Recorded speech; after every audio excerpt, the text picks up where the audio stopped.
New life, a miracle beyond anything I've ever witnessed before. It's fascinating, it's beautiful, it's so cute, and utterly amazing that it can so quickly be up and looking for its first meal. There is nothing more cute than a baby goat. Today we are going to be talking about the 3 stages of goat labor. Stage 1 of labor is your goat's body's just preparation for labor.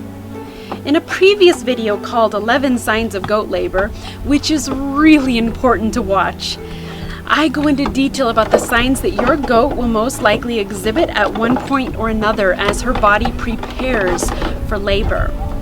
These are important signs to watch for because they will give you really good insight into your doe's progress toward the 2nd stage of labor. This first stage of your goat's body preparing for labor can begin almost a month or so before your goat has her kids, but most of them will happen in the last days of pregnancy. All of this detailed information should be written down in your goat binder linked below. From year to year, you will be so glad that you have this information on hand. How does your doe handle labor? What signs does she exhibit? How long did it take her?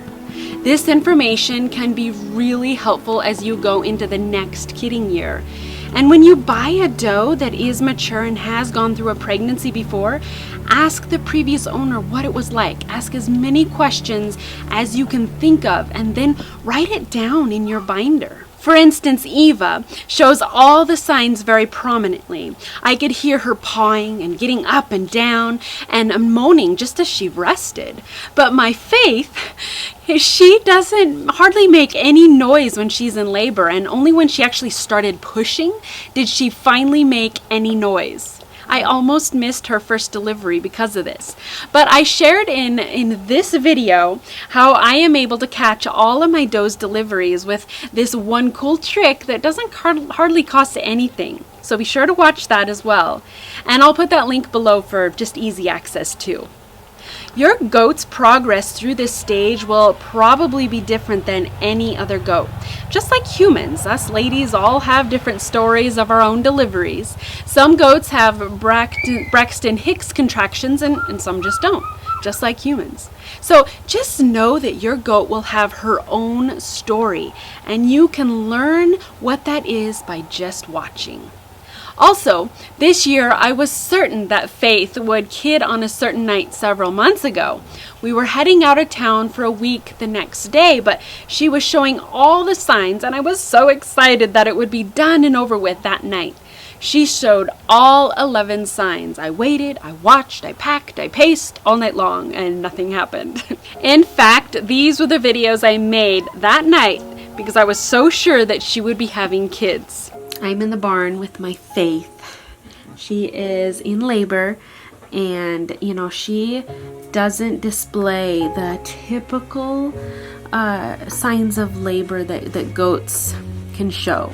So she, sometimes goats will press their head against a wall, but she actually has been not doing it to a wall. I've not seen her once go to the wall and do it, but when I'm in here, she is pressing her head against me. She'll come up to my chest and just press. And another thing she's doing is she'll reach back and she'll start to scratch with her teeth, way up here, way back here.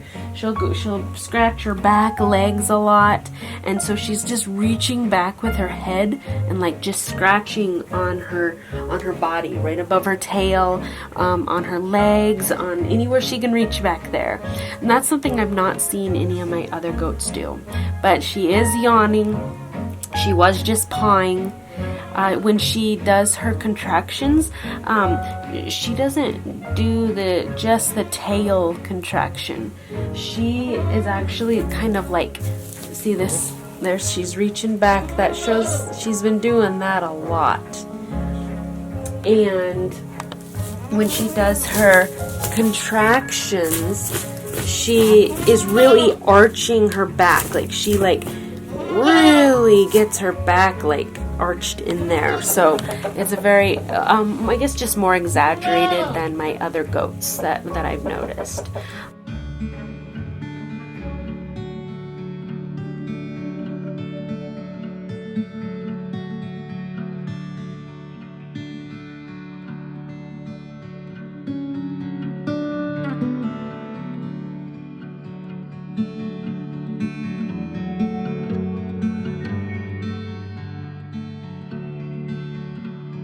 And guess what?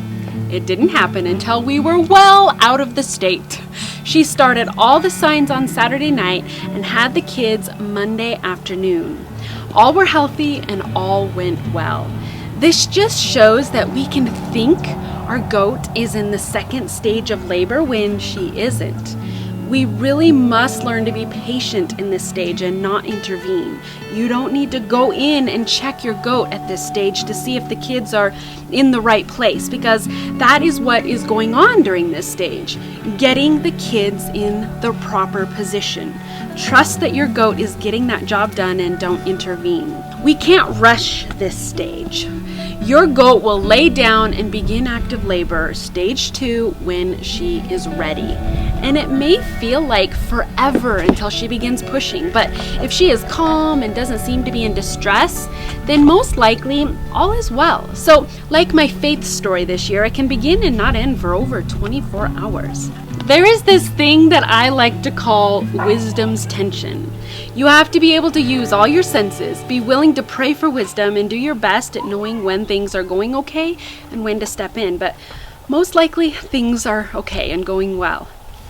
I need to add that it's really important to get a vet involved when a prolapse is in the mix. I don't have any experience with this, thankfully, but it could potentially hinder a goat's progress. And if no progress is made and the doe isn't helped, the kids can die inside and struggle when they are born, along with the doe as well. A vet should be involved in a case like this. But it can get very exciting when stage 2 begins. Stage 2 is active labor, and stage 2 is when things need to progress more quickly than stage 1. At this stage, if you wait too long to help, things can end badly. But you don't want to step in unnecessarily. Again, wisdom's tension. Your goat will most likely lay down and begin to push. Some may stand and push. She may also scream as she pushes. Her contractions will be strong and steady during this time, and you should see progress within the next hour. She may also get up and down several times to reposition herself and the kids, and may also squat like she's going to the bathroom when she stands up, but she's just having a contraction. This is all normal. Having watched my doe's kid the last several years, I could tell this year that by half an hour in that they had made no progress and that the legs must be back or the kid was backwards. So I did go in and grab a leg and bring it forward, and usually once you've done that, they just squish out pretty quickly. It is the easiest for your doe to have the kids with their feet first facing down. When they appear, their nose is usually right behind. But it is also normal for the kids to have their feet back. As you can imagine, though, that does make for just a bigger area to be born, and they can get stuck in this position. But your doe, without interference, probably can have the kids this way. Another position they may be in is backwards, or what is called breech. This is also somewhat of a normal position, but is also a wider area to go through the canal as well. If you have a kid that is breech and hanging out, you will want to get him out quickly. If the umbilical cord has broken, then he can't breathe and most likely will die. And if he does live, he may be blind or have pretty serious problems just because of the lack of oxygen. If you haven't seen any progress, no legs or nose or bag pushing out an hour after pushing, it would be appropriate to wash up, use some lubricant, and go in to help. And if she has gone 2 hours without any progress, definitely help out. This is where it will be so important that you have handled your doe enough that she is comfortable with your presence right next to her and that she trusts you enough to help her in a very delicate situation. This is not the time for a wild doe to be having contractions and spastic reactions to your help. And you're going to have settled in your mind that you may have to go in and help out.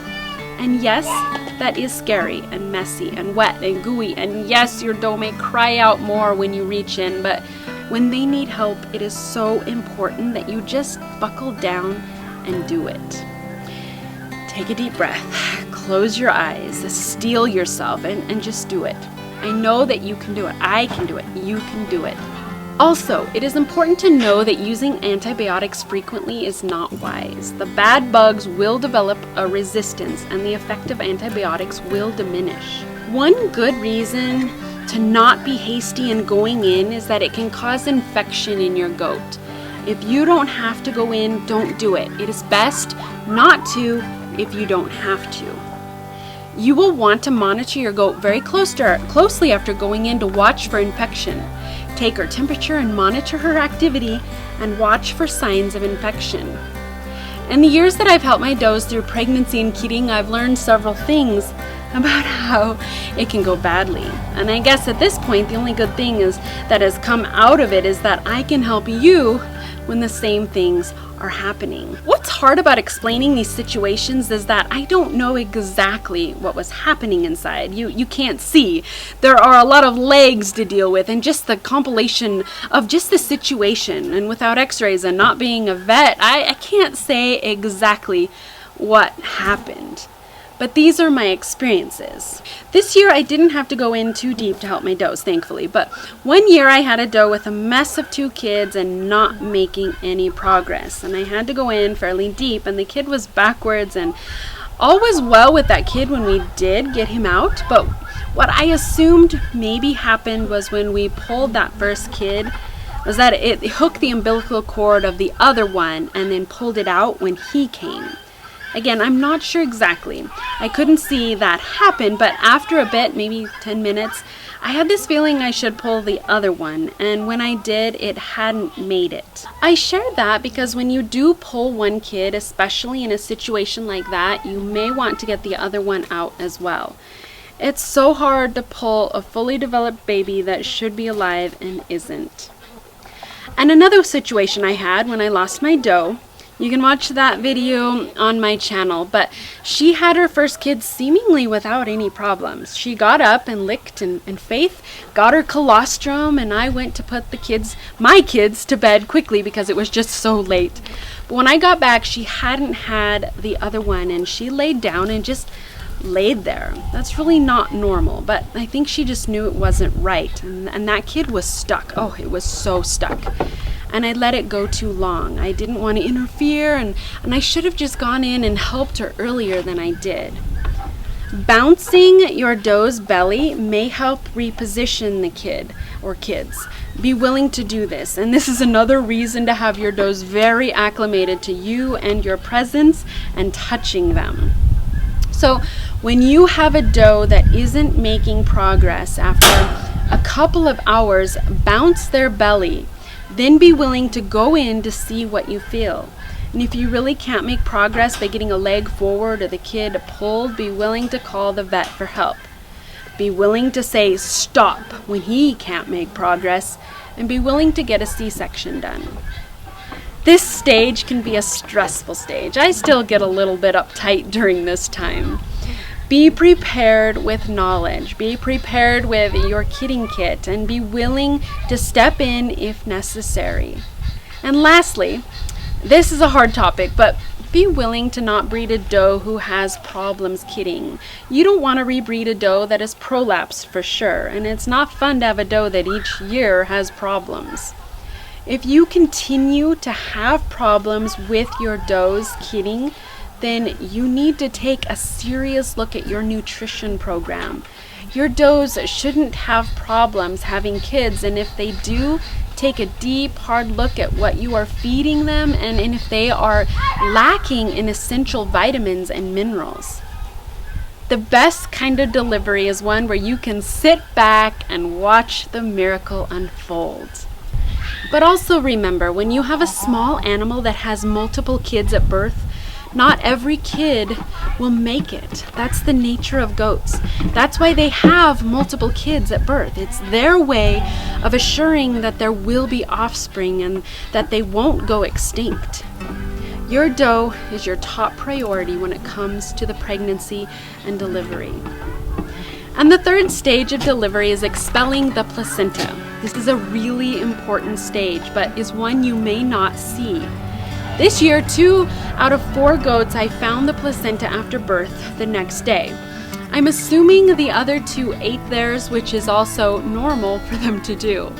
But for sure, if you don't see the placenta, watch your doe for any fever and signs of infection. If the placenta remains inside, it will begin to rot and cause her to become very sick.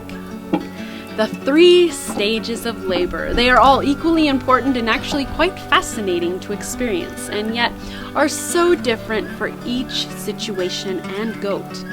It's truly an amazing miracle to witness.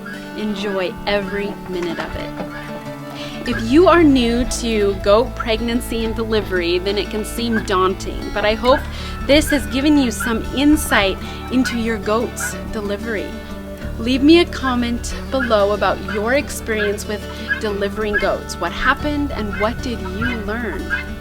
If this video was helpful, give it a thumbs up and share it to help other goat owners through their own goat's delivery.